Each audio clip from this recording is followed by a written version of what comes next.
네, 오늘 우리가 읽은 사무엘 하 9장은 다윗이 사울의 집에 나와 있는 남은 자인 요나단의 아들 무비보셋을 찾아서 은총을 베푸는 이야기입니다. 두 발을 다 저는 장애인이 된 그를 왕자 중 하나처럼 항상 왕의 상에서 먹게 하는 은혜를 베풀어 준 것입니다. 오늘 본문장인 9장에서 은총을 베풀리라 라는 말은 1절과 3절, 7절 이렇게 세 번이나 나옵니다. 여기서 은총은 3절에서 하나님의 은총을 베풀고자 하노라고 말하는 다윗의 말과 같이 베푸는 자는 다윗이지만 그 은총 자체는 하나님으로부터 내려오는 축복이라는 것입니다.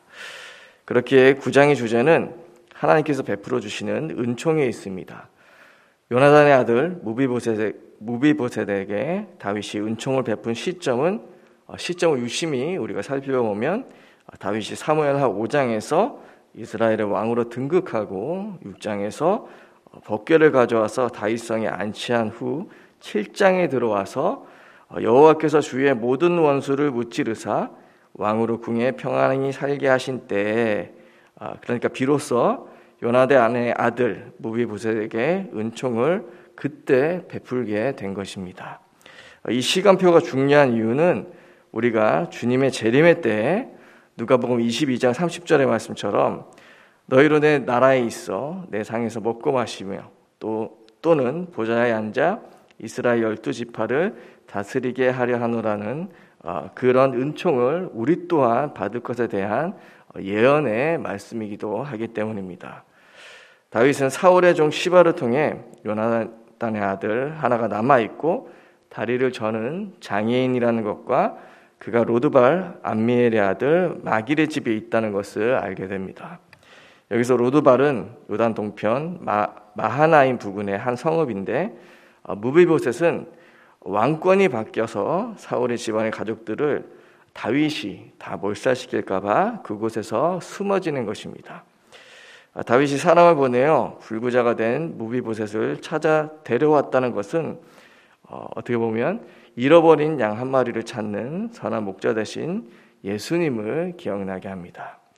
하지만 무비보셋은 이제 드디어 자신이 죽을 시간표가 왔구나 생각하고 다윗 왕 앞에 끌려오는 듯한 그런 마음으로 나왔을 것입니다.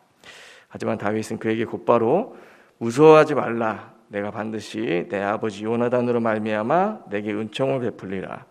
내가 내 할아버지 사울의 모든 밭을 다 내게 도로 주겠고 또 너는 항상 내 상에서 떡을 먹을지니라고 7절에서 말하고 있습니다. 서두에 말씀드렸듯이 오늘 우리가 읽은 9장에서 은총을 베풀리라는 말이 총 3번 등장합니다. 이것은 사울 왕국과 다윗 왕국의 차이점을 보여주기도 합니다. 사울의 왕국은 비록 하나님께서 사울을 선택했지만 인간의 법 아래 있는 왕국이었습니다. 그들은 하나님의 왕되심을 이스라엘은 하나님의 왕되심을 거부하고 인간 왕을 원했습니다. 그 결과로 사울이 범죄하자 그는 법대로 심판을 받았고 그의 왕국은 폐하여진 것입니다. 하지만 다윗은 언약궤를 중심으로 두고 세워진 인간이 세운 법이 아닌 은혜 아래 있는 왕국이었습니다. 그렇기 때문에 하나님의 은총을 베푸는 것이 가능한 것입니다.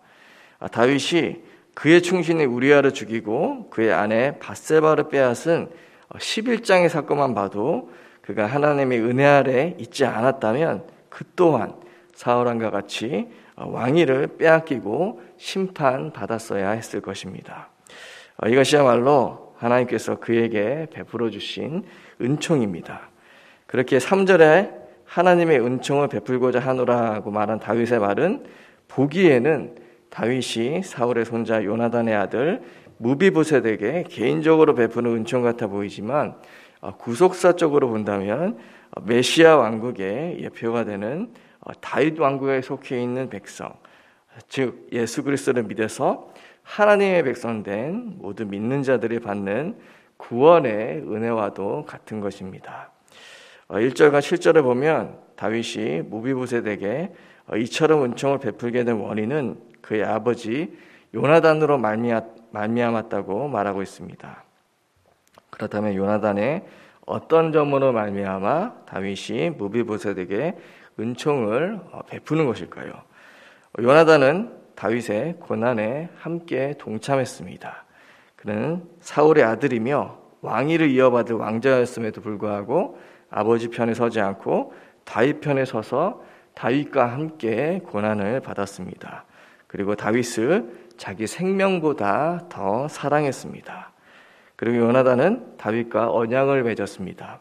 사무엘상 20장 15절과 42절을 보면 요나단은 다윗과 언약을 맺었는데 여호와께서 다윗의 대적들을 지면에서 다 끊어버리신 때에도 너는 내 인자함을 내 집에서 영원히 끊어버리지 말라고 다윗과 언약했고, 여호와께서 영원히 나와 너 사이에 계시고 내 자손과 내 자손 사이에 계시리라고 서로 맹세했습니다. 그렇게 다윗은 무비보셋에게 사울의 모든 밭, 즉 잃어버렸던 기업을 회복시켜 주는 동시에 자신의 상에서 먹게 함으로 그의 신분과 지위 또한 회복시켜 준 것입니다. 무비보셋은 왕손이었지만 그는 사울이 죽는 동시에 그 기업과 신분 또한 함께 잃었었기 때문입니다. 그 결과로 본문 11절의 말씀처럼 무비보셋은 왕자 중 하나처럼 왕의 상에서 먹게 되었습니다. 이것은 다윗의 자손으로 오실 예수 그리스도께서 우리의 기업과 신분을 모두 회복시켜 주시고 우리가 받을 은총이 어떠한 것인가에 대해서 미리 보여주는 것과 같습니다.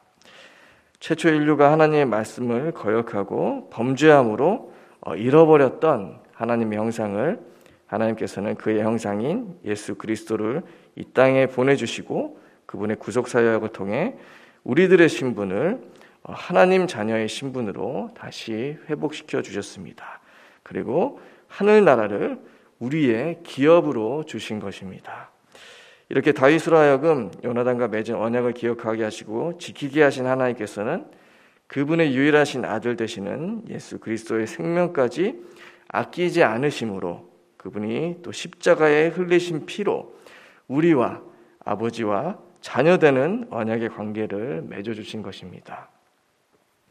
그렇게 우리들은 구원받아 아무 자격이나 공로가 없는 영적 불구자로 살아갈 수밖에 없지만 그런 죄인이었음을 우리가 기억한다면 우리는 항상 하나님 앞에서 무비보셋의 고백과 같이 이 종이 무엇이기에 왕께서 죽은 개 같은 나를 돌아보시나이까 하는 겸손함으로 나아갈 수 있을 것입니다. 그때 하나님께서는 다윗이 요나단으로 하여금 무비보셋에게 은총을 베풀었듯이 예수 그리스도를 통해서 베풀어 주신 그분의 구원의 은총을 우리의 삶 가운데 풍성히 내려주시고 또 누리도록 하게 하실 것입니다.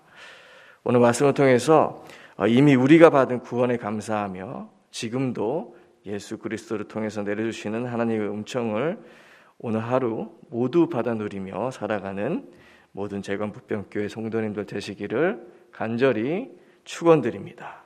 기도하겠습니다.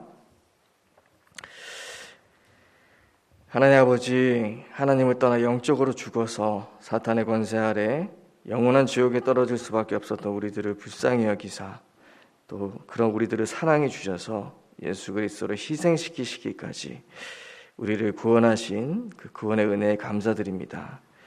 두 다리를 절며 자신을 개와 같이 여긴 다윗 왕 앞에서 두려움으로 섰던 무비보셋을 요나단과 맺은 언약을 기억함으로 다윗이 그의 모든 신분과 기업을 회복시켜 주었듯이 우리들 또한 예수 그리스도 안에서 하나님의 자녀가 된 신분과 권세를 회복시켜 주신 것 감사합니다. 하지만 우리가 그 구원의 은혜를 하나님의 은총을 너무나 자주 잊어버리고 아무 감격 없이 신앙생활을 할 때가 얼마나 많은지 모르겠습니다. 오늘 다윗의 당 앞에 선 무비보셋과 같이 하나님의 심판대 앞에 설 그날을 생각하며 내가 받을 모든 심판을 예수님의 죽음으로 넘어가게 된 것에 감사하며 오늘을 살아가게 하여 주시옵소서. 그래서 오늘도 왕같은 제사장의 신분으로 무비보셋을 다윗이 찾았듯이 구원받을 자들을 찾아 예수님께로 인도하는 구원의 일을 위해서 살아가는 우리 성도님들 되게 하여 주시옵소서. 이 땅을 안위하는 교회로 살아가는 하루 되게 하여 주시옵소서. 예수 그리스도의 이름으로 기도드리옵나이다. 아멘. 하늘에 계신 우리 아버지, 아버지의 이름을 거룩하게 하시며 아버지의 나라가 오게 하시며 아버지의 뜻이 하늘에서와 같이 땅에서도 이루어지게 하소서. 오늘 우리에게 일용할 양식을 주시고 우리가 우리에게 잘못한 사람을 용서하여 준 것 같이 우리 죄를 용서하여 주시고 우리를 시험에 빠지지 않게 하시고 악에서 구하소서. 나라와 권능과 영광이 영원히 아버지의 것입니다. 아멘.